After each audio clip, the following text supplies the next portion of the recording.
மையம் ஊடக நேயர்களுக்கு வணக்கம். நீங்கள் இணைந்திருப்பது மையத்தின் காலை நேர பிரதான செய்திகளுடன். முதலில் தலைப்புச் செய்திகள். மோடிக்காக அகற்றப்படும் தெருநாய்கள், ஜனாதிபதி செயலகத்திற்கு முன்னால் வெடித்த போராட்டம். காவல் நிலையத்தில் தடுத்து வைக்கப்பட்டிருந்த விளம்பர நடிகர் மரணம். சிறைச்சாலையில் சூட்சமான முறையில் நடந்து கொள்ளும் தேசப்பந்து, வெளியான தகவல். யாழில் தையிட்டு விகாரைக்கான தீர்வு, பின் கதவால் வெளியேறிய நீதியமைச்சர். தம்பதியொன்றை குறிவைத்து துப்பாக்கிச்சூடு, கணவர் பலி. காசா மீது இஸ்ரேல் கடும் தாக்குதல், கர்ப்பிணி பெண் குழந்தைகள் உட்பட 50 பாலஸ்தீனர்கள் உயிரிழப்பு. கனடாவில் படுகொலை செய்யப்பட்ட தமிழ் யுவதி, விசாரணையில் 2 கைது. மியான்மர் நிலநடுக்க உயிரிழப்பு 3085 உயர்வு. தொடர்பென விரிவான செய்திகள்.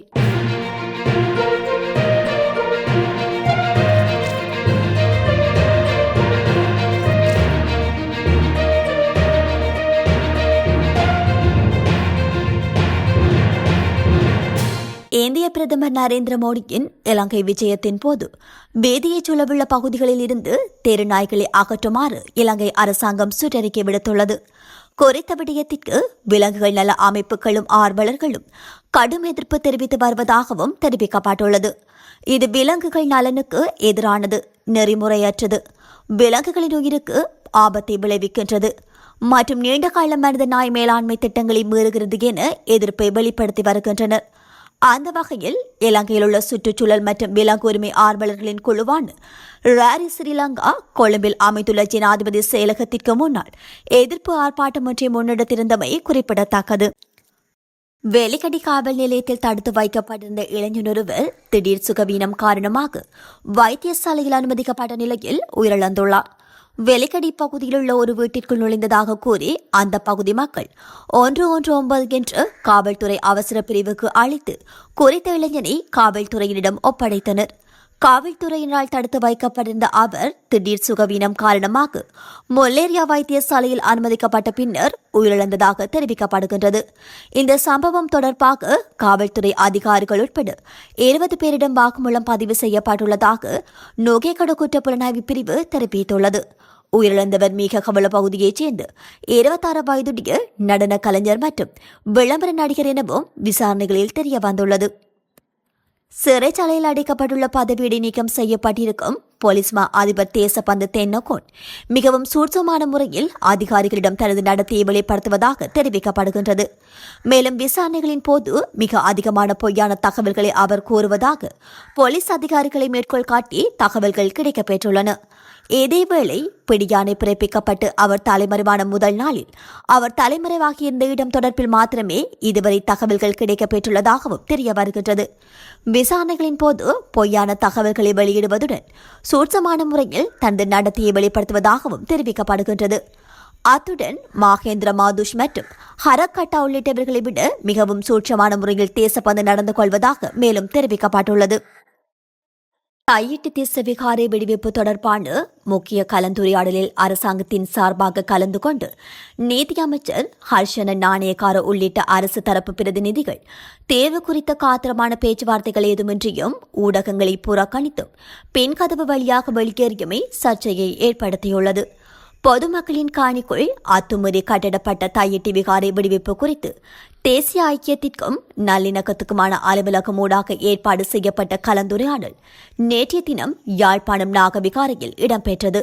குறித்த கலந்துரையாடலில் நீதியமைச்சர் ஹர்ஷன நாணயக்கார, பிரதி அமைச்சர் முனிர் முலாபிர் உள்ளிட்ட குழுவினர் கலந்து கொண்ட அதேவேளை தேசிய ஐக்கியத்திற்கும் நல்லிணக்கத்திற்குமான அலுவலக பிரதிநிதிகள், யாழ் மாவட்ட சர்வமத பேரவை பிரதிநிதிகள், தையிட்டி காணி உரிமையாளர்கள், செயற்பாட்டாளர்கள் உள்ளிட்ட பலர் கலந்து கொண்டிருந்தனர்.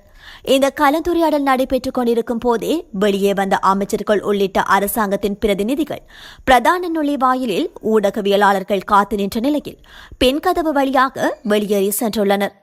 மேலும் இந்த கலந்துரையாடலில் கருத்து தெரிவித்த அமைச்சர் மற்றும் பிரதி அமைச்சர் குறித்த விவகாரத்திற்கு சுமூகமான ஓர் தீர்வை வழங்குவதற்கு தாம் முனைப்பு காட்டும் போதும் தேர்தல் காலத்தில் இவ்வாறான கலந்துரையாடல்களில் தாம் ஈடுபடுவது பொருத்தமற்றது என கூறி வெளியேறியுள்ளதாக கலந்துரையாடலில் பங்கேற்றவர்கள் விசனம் தெரிவித்துள்ளனர். ஹேக்கடுவை குமாரகந்த பகுதியில் இடம்பெற்ற துப்பாக்கிச் சூட்டு சம்பவத்தில் ஒருவர் உயிரிழந்துள்ளார். திருமணமான தம்பதியினரை குறிவைத்து துப்பாக்கிச் சூடு நடாத்தப்பட்டுள்ளதுடன் காயமடைந்த இருவரும் காலியில் உள்ள கராப்பிடிய மருத்துவமனையில் அனுமதிக்கப்பட்ட நிலையில் கணவர் உயிரிழந்துள்ளார். தகவல்களின்படி மோட்டார் சைக்கிளில் வந்த அடையாளம் தெரியாத துப்பாக்கிதாரி துப்பாக்கிச் சூட்டில் பெண்ணொருவர் உட்பட இருவர் காயமடைந்துள்ளதாக தெரிய வந்துள்ளது. பாதிக்கப்பட்டவர்கள் அந்த பகுதியில் உள்ள ஒரு கடையின் முன் நின்று கொண்டிருந்த போது துப்பாக்கிச் சூடு நடாத்தப்பட்டுள்ளது. இந்த நிலையில் காயமடைந்தவர்கள் சிகிச்சைகளுக்காக மருத்துவமனையில் அனுமதிக்கப்பட்டுள்ளதாக காவல்துறையினர் தெரிவித்துள்ளனர். சம்பவம் தொடர்பான மேலதிக விசாரணைகள் காவல்துறையினர் மேற்கொண்டு வருகின்றமை குறிப்பிடத்தக்கது. இஸ்ரேல் பாதுகாப்பு அமைச்சர் காசா முனையின் அதிகமான இடங்களை பிடித்து இஸ்ரேலின் பாதுகாப்பு பகுதியாக்குவோம், இதனால் தாக்குதலை விரிவுபடுத்தியுள்ளோம் என நேற்று தெரிவித்திருந்தார். இந்த நிலையில் நேற்றிரவு காசா முனையின் கான்யூனிஸ் நகர் மீது இஸ்ரேல் கடுமையான தாக்குதலை நடாத்தியுள்ளது. இதில் 50 பாலஸ்தீனர்கள் பரிதாபமாக உயிரிழந்துள்ளனர். நசீர் மருத்துவமனைக்கு 14 உடல்களும் கொண்டுவரப்பட்டன. இதில் 9 பேர் ஒரே குடும்பத்தைச் சேர்ந்தவர்கள். 5 குழந்தைகள், 4 பெண்கள் இதில் உள்ளடங்குவர். கான்யூனிஸ் அருகிலுள்ள ஐரோப்பிய மருத்துவமனைக்கு 19 இடங்களில் எடுத்துச் செல்லப்பட்டுள்ளன. அதில் 1 முதல் 7 வயதுடைய 5 குழந்தைகள் உள்ளடங்குவர். ஒரு கர்ப்பிணி பெண்ணும் அதில் அடங்கும். காசா நகரில் உள்ள அரை மருத்துவமனைக்கு 21 உடல்கள் கொண்டுவரப்பட்டுள்ளன. இதில் 7 குழந்தைகள் உடல்கள் அடங்கும் என மருத்துவமனை அதிகாரிகள் தெரிவித்துள்ளனர். ஹமாஸுக்கு நெருக்கடி கொடுக்கும் வகையில் காசா முனை முழுவதும் புதிய பாதுகாப்பு பகுதியை இஸ்ரேல் உருவாக்கும். ரஃபே பகுதியில் இருந்து மக்கள் வெளியேற உத்தரவிடப்பட்டுள்ளது. இந்த பகுதியை பாலஸ்தீனத்தின் மற்ற பகுதியில் இருந்து துண்டிப்பதாகவும் அவர் குறிப்பிட்டுள்ளார். 2023ஆம் ஆண்டு ஹமாஸ் அமைப்பினர் இஸ்ரேல் மீது நடத்திய கொடூர தாக்குதல்களுக்கு பிறகு இஸ்ரேல் காசா மீது நடத்திய தாக்குதலில் 50,000க்கும் மேற்பட்ட பாலஸ்தீனர்கள் உயிரிழந்தமை குறிப்பிடத்தக்கது. கனடாவில் மார்க்காமில் உள்ள வீடொன்றில் இடம்பெற்ற துப்பாக்கிச் சூட்டு சம்பவத்துடன் தொடர்புடைய 2 கைது செய்யப்பட்டுள்ளதாக அந்நாட்டு போலீசார் தெரிவித்துள்ளனர். இந்த தாக்குதலில் தமிழ் பெண் ஒருவர் உயிரிழந்துள்ளார். கடந்த மாதம் 7ஆம் தேதி காலை 6:30 மணியளவில் இந்த துப்பாக்கிச் சூட்டு சம்பவம் இடம்பெற்றிருந்தது. இந்த சம்பவத்தில் 2 படுகாயமடைந்ததாக தெரிவிக்கப்பட்டது. இந்த நிலையில் இருவரும் அவசர மருத்துவமனைக்கு அழைத்துச் செல்லப்பட்ட நிலையில் தாக்குதலுக்குள்ளான 20 வயது நிலாக்ஷி ரகுதாஸ் என்ற பெண் உயிரிழந்துள்ளார். இந்த சம்பவத்தில் ஏக்வோன் முர்ரே மற்றும் ஹெஷ்மத் ரசூலி கலந்தர் ஷாட் ஆகியோரை அந்நாட்டு போலீசார் தற்போது கைது செய்துள்ளனர். இதற்கமைய குற்றம் சாட்டப்பட்டவர்கள் விளக்கமறியலில் இருப்பதாகவும் இந்த மாத இறுதியில் நீதிமன்றத்தில் மீண்டும் முன்னிலைப்படுத்தப்படுவார்கள் என்றும் போலீசார் தெரிவித்துள்ளனர்.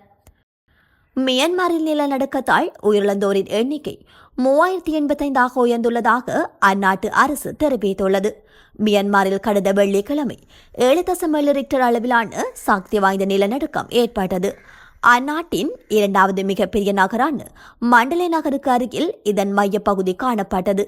இந்த நிலநடுக்கத்தில் ஆயிரக்கணக்கான கட்டிடங்கள் இடிந்து விழுந்தன. சாலைகள், பாலங்கள் மற்றும் தகவல் தொடர்பு கட்டமைப்புகள் சேதமடைந்துள்ளன. பேரழிவை ஏற்படுத்திய இந்த நிலநடுக்கத்தை தொடர்ந்து அங்கு மீட்பு பணிகள் துரிதமாக மேற்கொள்ளப்பட்டது.